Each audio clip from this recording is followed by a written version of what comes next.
The courtroom was silent. The kind of silence that presses against your chest and makes you forget to breathe. The judge looked down at the papers in front of him, adjusted his glasses and cleared his throat. Will the plaintiff please stand and state her full legal name for the record? She rose slowly, calmly. Her hands weren't shaking. Her voice didn't waver. And then she said it. The name. The room froze. Every head turned. Every mouth fell open. The husband's face went white. His mother grabbed the table to steady herself. His lawyer stopped mid-sentence, pen hovering over his notepad. Someone in the back whispered, "Wait, that's her." Because everything they thought they knew had just shattered in 5 seconds. Before we dive into this story, if you're new here, hit that subscribe button right now. This channel brings you real stories about real people who fought back and won. Drop a like if you love justice stories. Comment below and tell me where you're watching from. I love hearing from you. And stick around because what happens next is going to leave you speechless. Now let's go back. Back to when she believed in love. Back to when she thought loyalty meant something. Her name was Maya, 32 years old. Soft-spoken. The kind of woman who remembered your birthday and checked on you when you were quiet. She worked at a small bookstore, spent her weekends volunteering, and lived in a modest apartment she could barely afford. That's where she met him. His name was Arjun. He walked into the bookstore one rainy afternoon, dripping wet, looking for a business book he couldn't find anywhere else. She found it for him in under 2 minutes. He smiled. "You're good at this." She shrugged. "It's my job." Still, most people don't care that much. They talked for 20 minutes, then an hour. By the time he left, he'd asked for her number. 3 months later, they were inseparable. Arjun was ambitious, driven. He had big dreams but no money to back them up. He'd been trying to start a business for 2 years, but every investor turned him down. He was frustrated, angry at the world. Maya listened, encouraged him, believed in him when no one else did.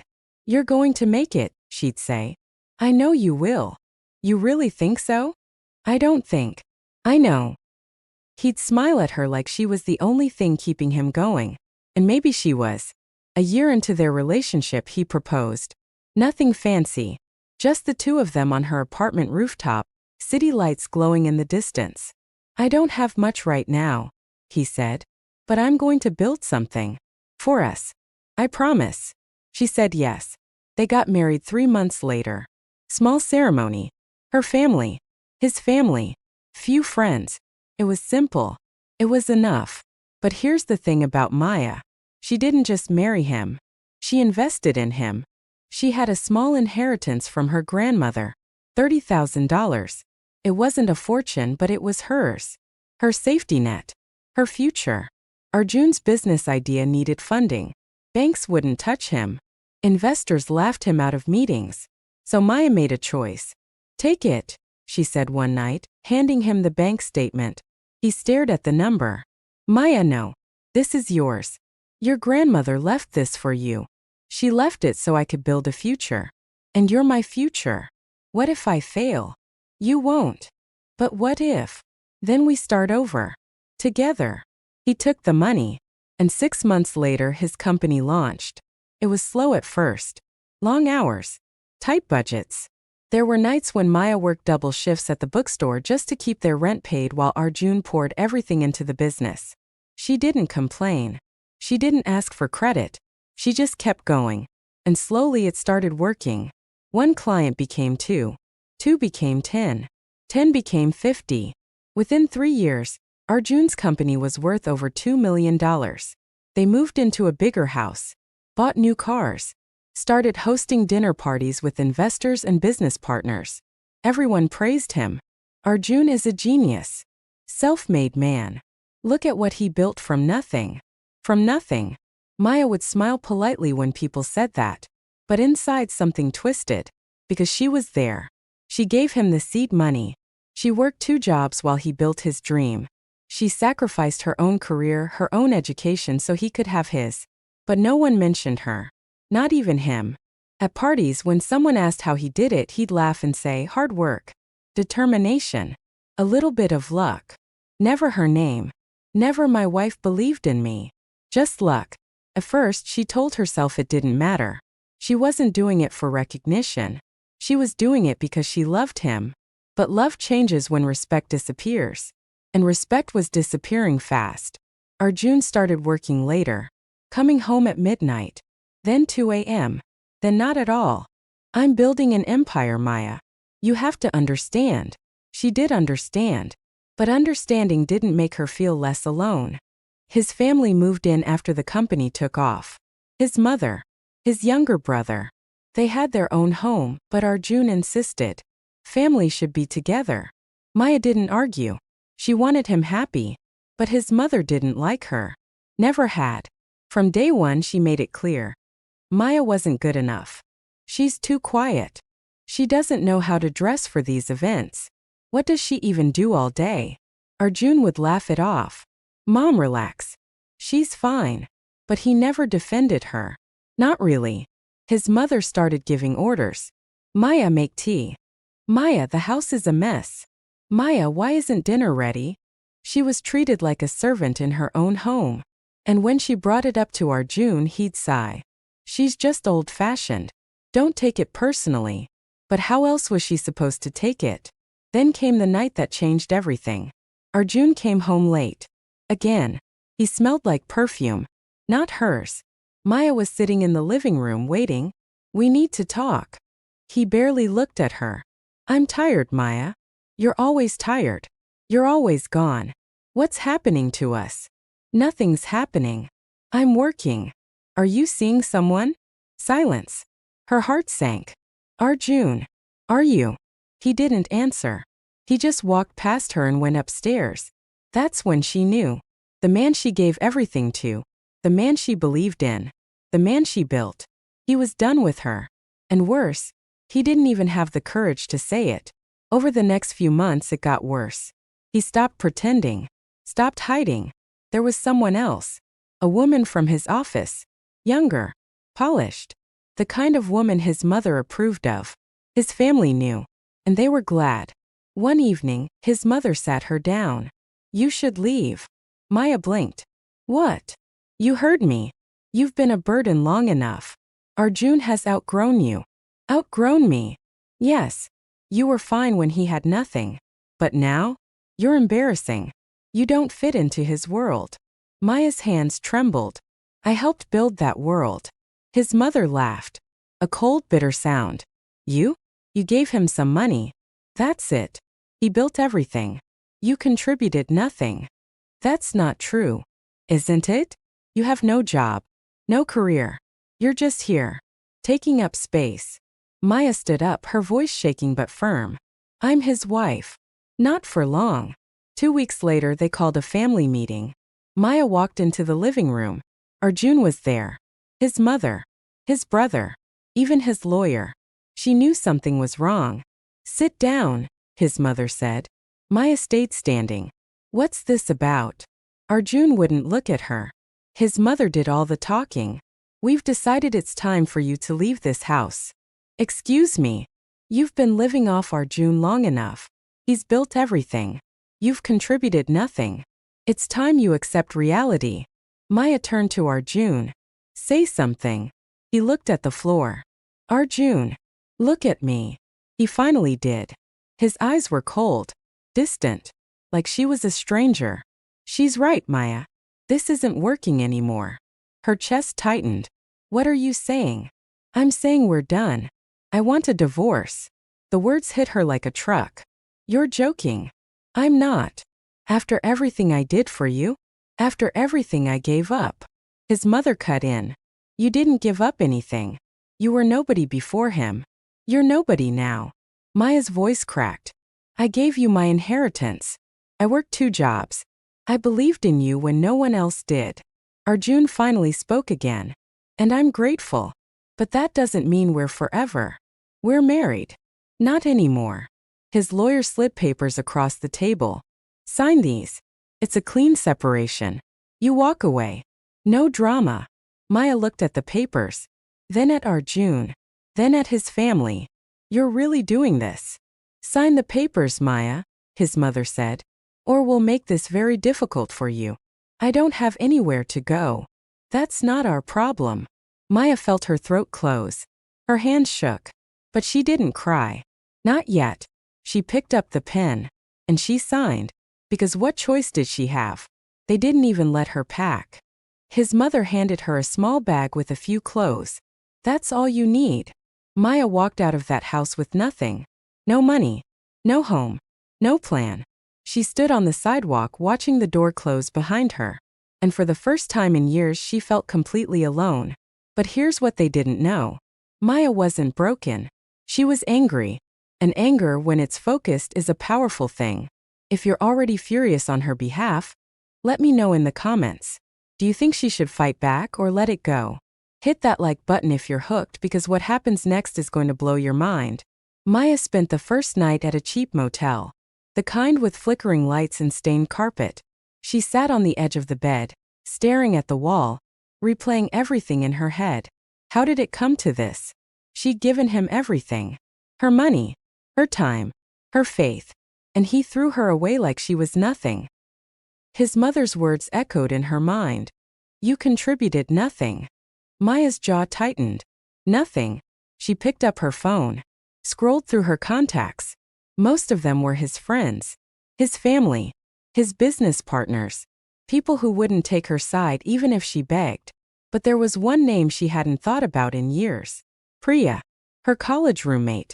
They'd lost touch after Maya got married, but Priya had always told her, if you ever need me, call. Maya hesitated, then pressed dial. 3 rings, then a familiar voice. Maya, is that really you? Yeah, it's me. Oh my God, it's been forever. How are you? How's married life? Maya's voice cracked. Can I stay with you for a few days? Silence. Then softer. What happened? I'll explain when I see you. Come over. Right now. Priya lived in a small apartment across town. When Maya showed up with nothing but a plastic bag of clothes, Priya didn't ask questions. She just pulled her into a hug.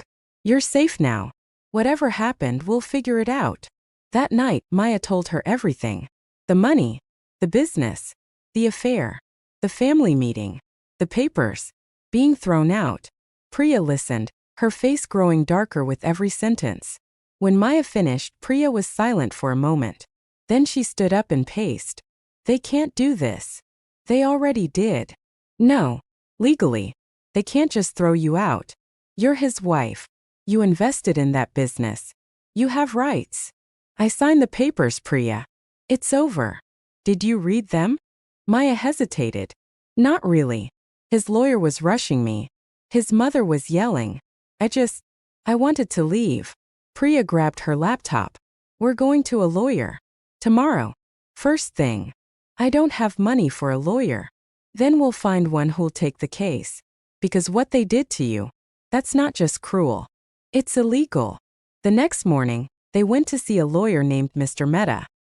He was older, sharp-eyed, and had a reputation for taking on powerful people. Priya explained the situation. Mr. Mehta listened, taking notes. When she finished, he looked at Maya. Do you have any proof that you gave him money to start the business? Maya nodded. Bank transfers. My grandmother's inheritance went directly into his account. Good. Do you have proof that the business was started with that money? He used it for the first office lease, the initial product development, everything. Mr. Mehta leaned back. And the company? What's it called? Arjun Enterprises. Is it registered under his name? I think so. I never really asked. Mr. Mehta pulled up the business registry on his computer, typed in the name, waited. Then his eyebrows went up. Interesting. What? Maya asked. He turned the screen toward her. The company isn't registered under Arjun's name. It's registered under yours. Maya blinked. What? Your full legal name. You're listed as the primary shareholder. 70% ownership. The room went silent. Priya's mouth fell open. Are you serious? Very serious. Mr. Mehta looked at Maya. Did you sign anything when he started the company? Maya thought back. I don't remember. Maybe. He had me sign a lot of papers back then. He said it was just formalities. It wasn't formalities. He registered the company under your name because he needed a co-founder to get certain tax benefits. And because the money came from you, the law required you to be listed as the primary investor. Maya's hands started shaking. So, I own the company. Legally? Yes. You own the majority of it. Priya let out a sharp laugh. Oh my God. They have no idea, do they? Mr. Mehta smiled. It was a cold smile. I'm guessing not. Maya felt something stir in her chest. Something she hadn't felt in a long time. Hope. What do I do? We file a case. We present the evidence. We take back what's yours. He'll fight me. Let him. The law is on your side. Maya looked at Priya, then back at Mr. Mehta. Okay, let's do it. 2 weeks later, Arjun received the court summons. He was in his office when his assistant brought in the envelope. He opened it casually, expecting some business paperwork. Then he read the first line. Maya Sharma versus Arjun Enterprises. He sat up straight. His lawyer was on the phone within minutes. What is this? Your wife is suing you for ownership of the company. Arjun laughed. That's ridiculous. She has no claim. Actually, she does. The company is registered under her name. She's the majority shareholder. The laugh died. What are you talking about? I registered the company. Under her name. Using her money. She's legally the owner. Arjun's face went white. Fix this. Now. I'll try. But if she has proof of investment, this could get complicated. That evening, Arjun told his mother. She didn't take it well. That ungrateful woman. After everything we did for her. She's claiming she owns the company. That's insane. You built that company. With her money, apparently. His mother waved her hand dismissively. So what? We'll bury her in legal fees. She can't afford a good lawyer. She already has one. Mehta. His mother's face changed. Rajesh Mehta? Yes. She was quiet for a moment. Then she straightened. It doesn't matter. We'll win. She has nothing. We'll make sure the judge sees that. But there was a flicker of doubt in her eyes. The court date was set for 3 weeks later. In those 3 weeks, Arjun's family did everything they could to intimidate Maya. They called her, texted her, showed up at Priya's apartment. His mother even tried bribing her. We'll give you 50,000. Walk away. Maya didn't even blink. No. 100,000. No. You're being stupid. You'll lose. Maybe. But I'm not walking away. His mother's face twisted with rage. You'll regret this. I already regret marrying your son. This I'm fine with. The day of the hearing arrived. The courtroom was packed. Arjun's family took up half the gallery. His lawyer was confident, polished, expensive. Maya sat on the other side with Mr. Mehta. She wore a simple suit. No jewelry. No makeup. Just herself. Arjun looked at her from across the room. For a second their eyes met. She didn't look away. The judge entered. Everyone stood. Please be seated. The proceedings began. Arjun's lawyer went first.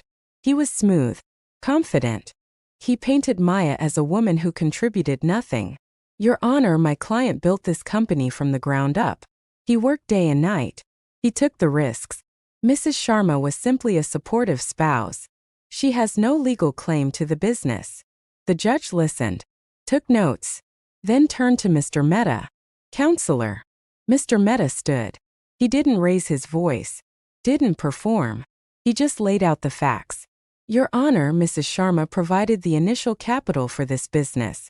$30,000 from her inheritance. Without that money, there would be no company. I have bank statements, transfer records. Every dollar is accounted for. He slid the documents to the judge. Arjun's lawyer objected. That was a gift.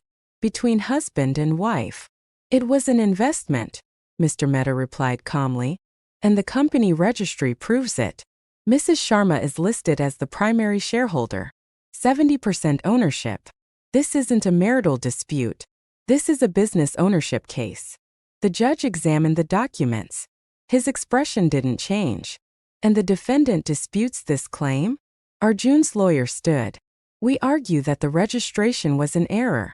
A technicality. A technicality that's been legally valid for 6 years? Mr. Mehta raised an eyebrow. Your Honor, my client didn't know she was listed as the owner because her husband never told her. He used her money, her name, and her trust. And when he no longer needed her, he and his family discarded her. Arjun shifted uncomfortably. The judge looked at him. Mr. Arjun, did you or did you not register this company using your wife's name? Arjun hesitated.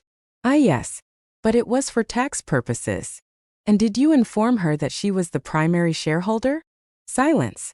Mr. Arjun? No, I didn't. The courtroom murmured. The judge made a note. Then he looked at Maya. Mrs. Sharma, please stand and state your full legal name for the record. Maya stood. Her heart was pounding, but her voice was steady. And then she said it. Her full legal name. The name that was on every business document. Every contract. Every registration. The room went still. Arjun's face drained of color. His mother gasped, because the name she said wasn't just any name. It was the name of one of the wealthiest families in the state. The family she'd walked away from to marry Arjun. The family no one knew she came from. Because she'd never told him. Are you seeing where this is going? Drop a comment right now with your thoughts. And if you're loving this story, hit that like button. Because the final part is coming, and you won't believe how this ends. The judge looked up from his papers. His expression shifted slightly. Recognition. You're related to the Sharma family? The Sharma Industries family. Maya nodded. Yes, Your Honor. My grandfather founded Sharma Industries. I'm his granddaughter. The courtroom erupted in whispers. Arjun's lawyer stood frozen. His mother looked like she'd been slapped. Arjun himself stared at Maya like he was seeing a ghost. His brother whispered loudly. Wait, she's from that Sharma family? The judge tapped his gavel. Order. The room quieted.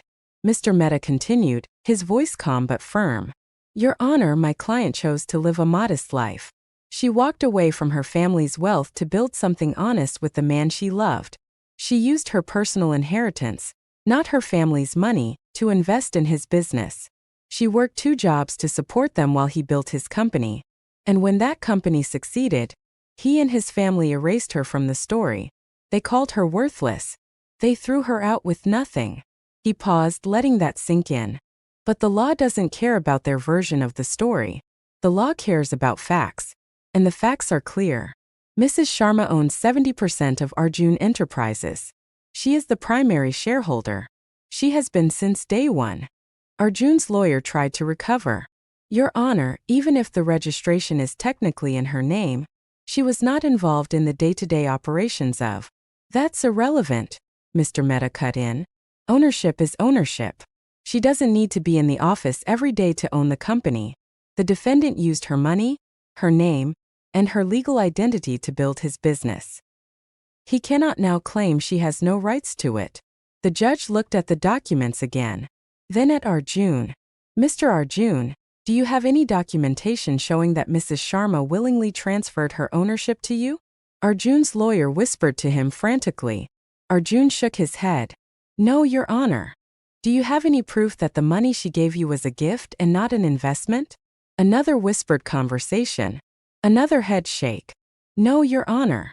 The judge leaned back. Then the law is clear. He looked at Maya. There was something in his eyes. Respect maybe. Or just fairness. Mrs. Sharma, you have provided sufficient evidence that you are the rightful majority owner of Arjun Enterprises. The company was built using your capital and is registered in your legal name. The court recognizes your claim. Maya felt her knees go weak. Priya grabbed her hand and squeezed. The judge continued.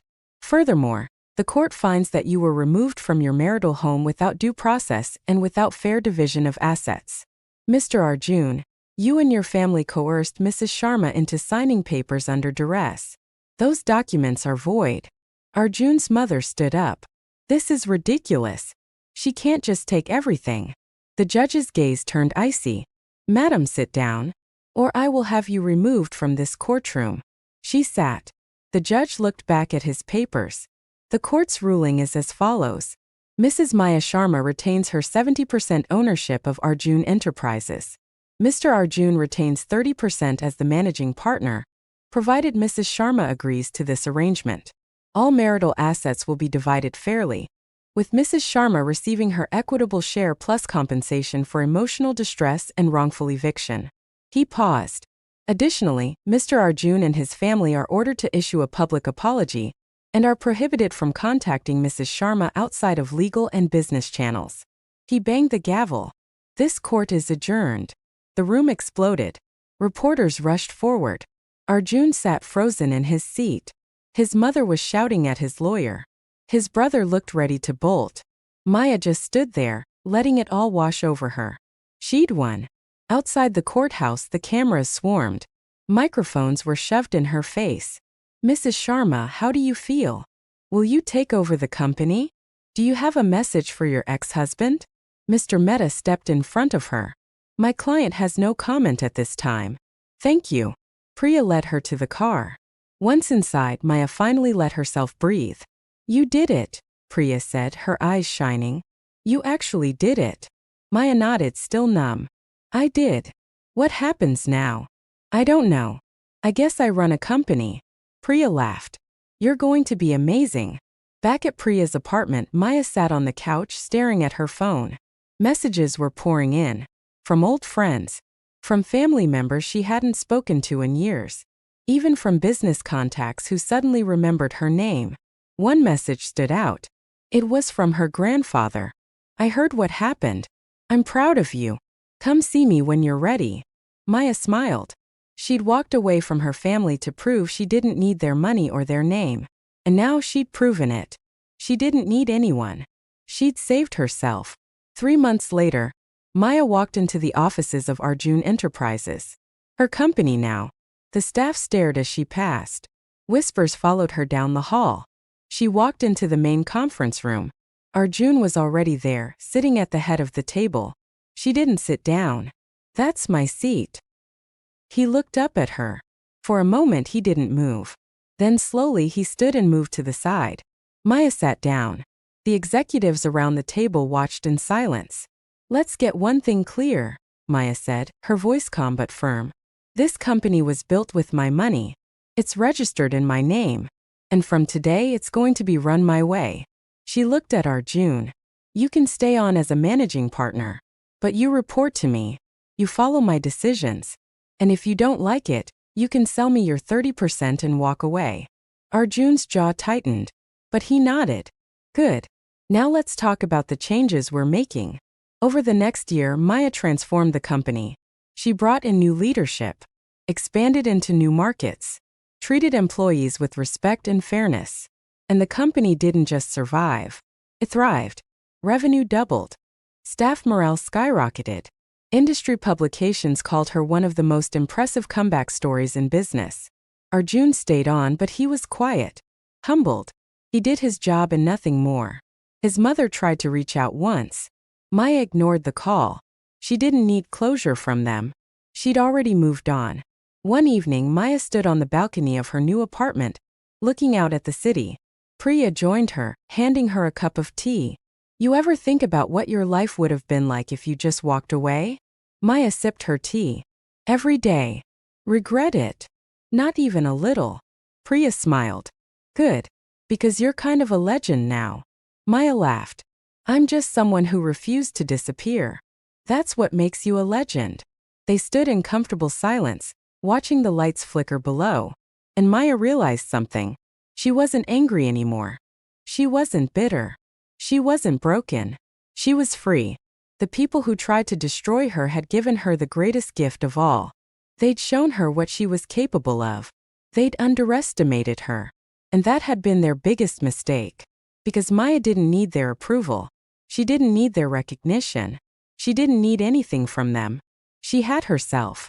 And that was enough. So here's the lesson from Maya's story. Never underestimate the person you discard.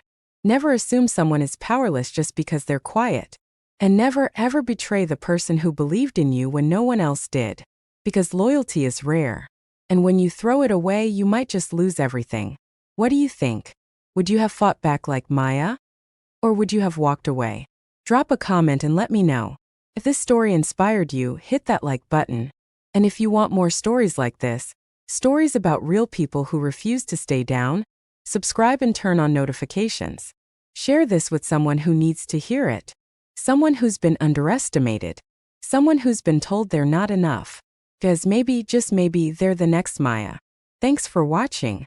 I'll see you in the next story.